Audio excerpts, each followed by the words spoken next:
38, son las 8, y vamos con esta edición especial de Buenos Días Perú. Importante recordar todo lo que el terrorismo dejó en nuestro país para no cometer los mismos errores. Y durante la década de los 90, agricultores y ganaderos también se juntaron, también vieron de organizarse y comenzaron a dar forma a lo que ya después conocimos como las rondas campesinas. Hermanos campesinos, autoridades de las 9 rondas del sector Independencia, para el desarrollo y la defensa de sus valores personales y comunitarios. ¿Prometen? Sí. Estos ronderos solicitaron a Monseñor José Ramón Gurruchaga, obispo de la diócesis de Huaraz, sea su guía espiritual. El padre obispo, como cariñosamente lo llaman los campesinos, aceptó gustoso. La iglesia está acompañando a las rondas. Las rondas nacen de ellas mismas, de su realidad, y vienen a la iglesia como a la madre, al padre obispo, y le piden. Nosotros somos cristianos, tenemos valores religiosos.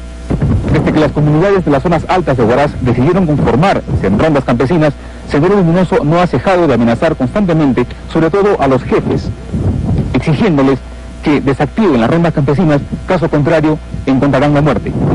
Todos tienen participación y todos también han conocido el temor infundido por sorpresivas incursiones senderistas. Grupos formados por mujeres y hombres comparten la vigilia con las faenas agrícolas.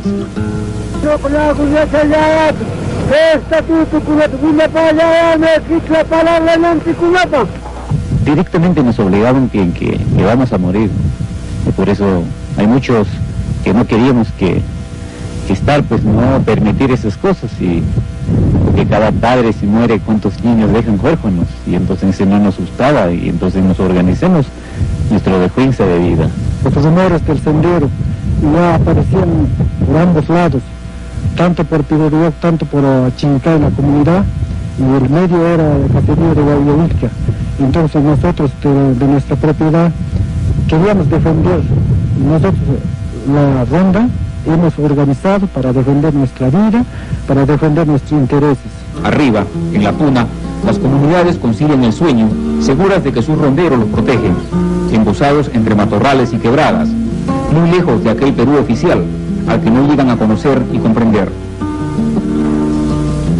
El 3 de abril también de 1983, 69 campesinos de Santiago de Lucanamarca, en Ayacucho, fueron asesinados. ¿Por quién? Por los terroristas de Sendero Luminoso. En las víctimas, o entre ellas, 18 fueron niños, incluyendo un bebé de solo 6 meses de nacido. Además, asesinaron a 11 mujeres, algunas de las cuales estaban embarazadas.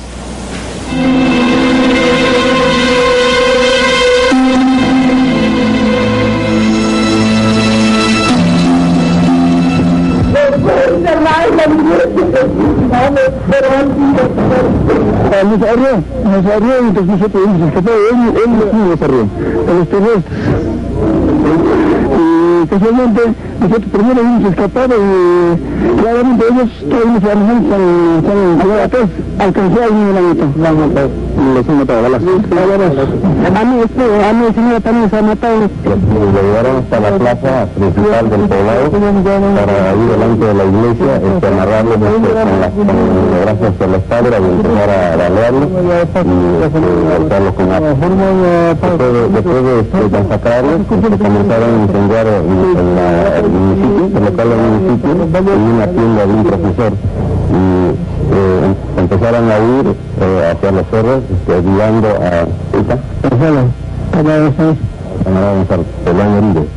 En la nuca. Ya. ¿Con qué le dieron ahí? Con machete, con hacha. Con el hacha le dieron aquí en la nuca. En la nuca. Sí. A las 4 de la tarde del domingo, unos 200 terroristas armados con metralletas y provistos de dinamita cayeron en varios grupos sobre la aldea de Santiago de Lucanamarca, en la región montañosa de Ayacucho, al sur del río Pampas. A nadie perdonaron la orgía de sangre perpetrada en la plaza del pueblo delante de la iglesia. A tiros y a golpes de hacha y machete, asesinaron a hombres, mujeres, niños y ancianos, inermes y maniatados.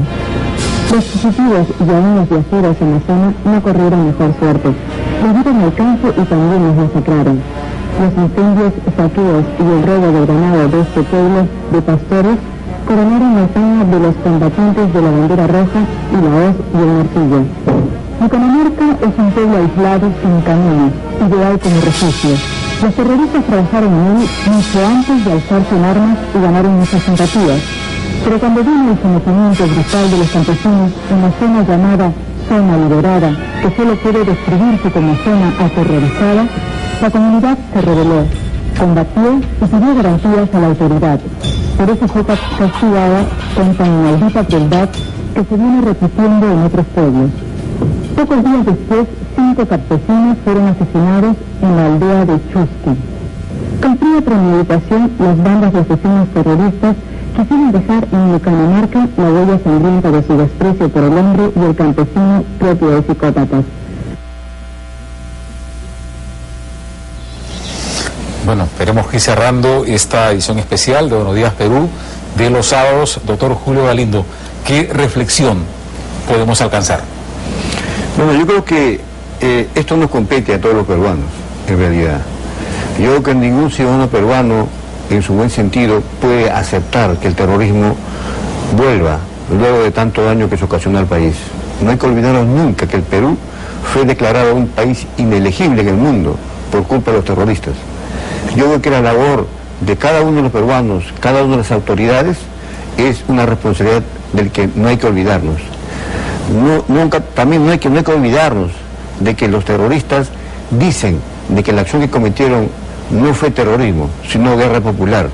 O sea, que tal forma de cubrirse de tanta matanza que se ocasionó en el país.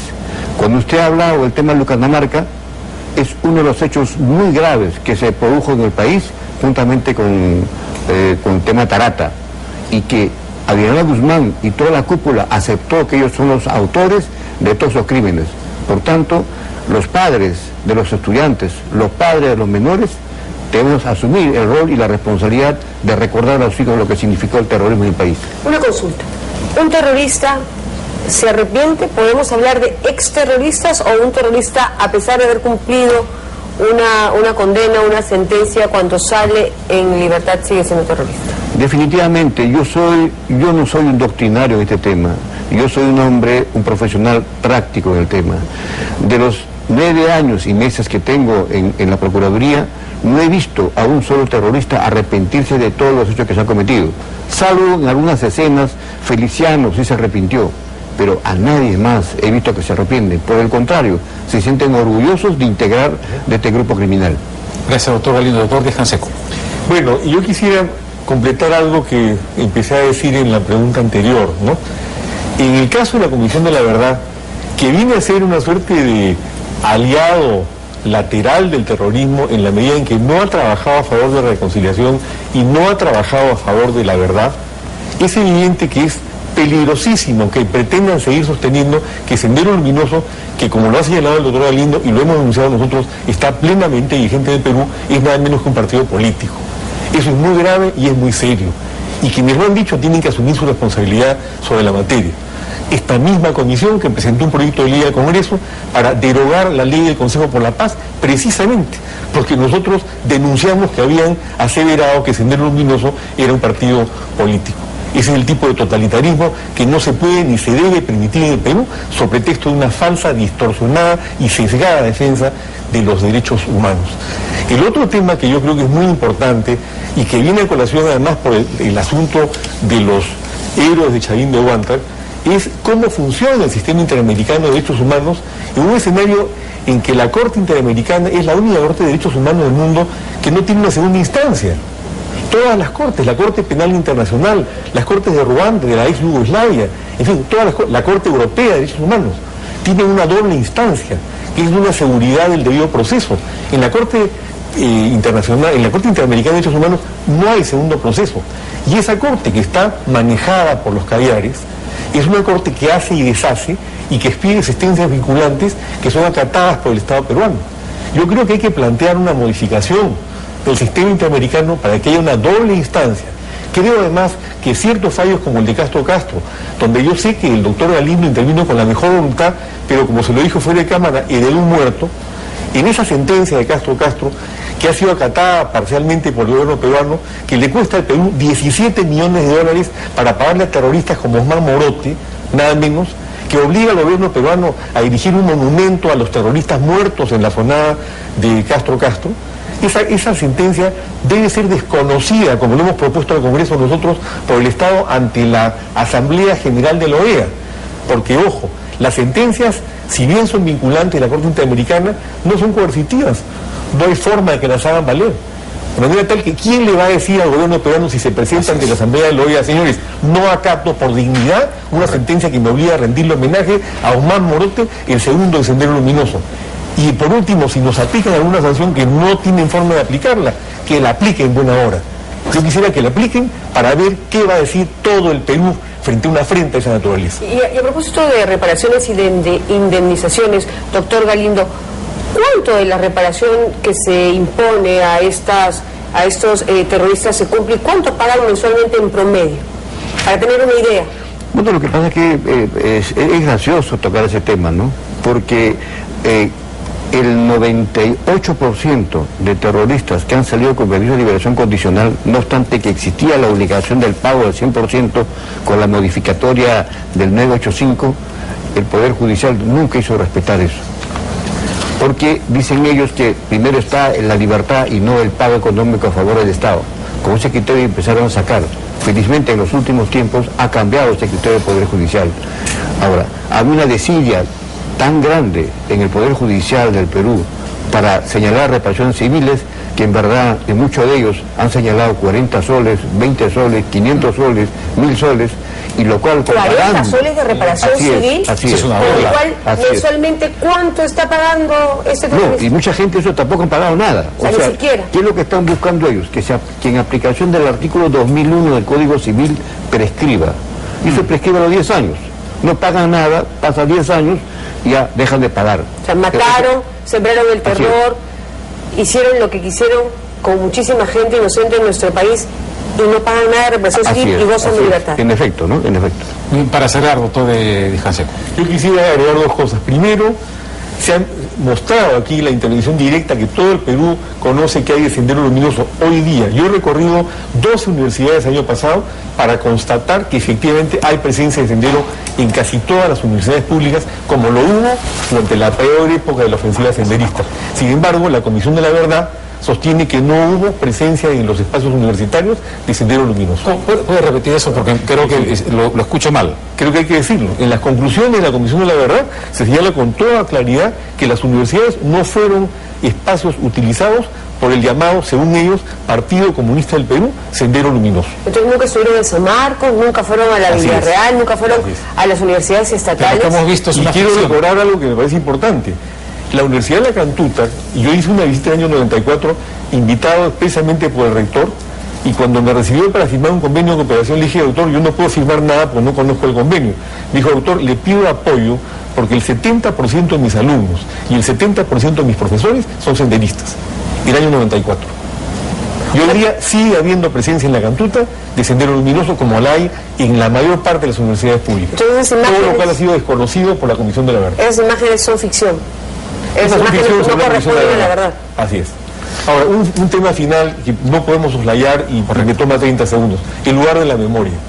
Yo tengo el fundado temor, habiendo sido nombrado presidente de la Comisión del Lugar de la Memoria, un prominente integrante de la izquierda Callar, que haya un sesgo en el manejo de esa iniciativa. Tiene que haber, él lo ha dicho en su discurso inicial, objetividad. Espero que cumpla con su compromiso, como esperamos todos los peruanos, que si hay un lugar de la memoria, ese lugar de la memoria no solamente refresque la visión caviar de lo que ocurrió con Sendero, sino la visión real y efectiva que tenemos todos los peruanos de un pasado que nunca más debe repetirse, como ustedes mismos lo han señalado adecuadamente en este programa.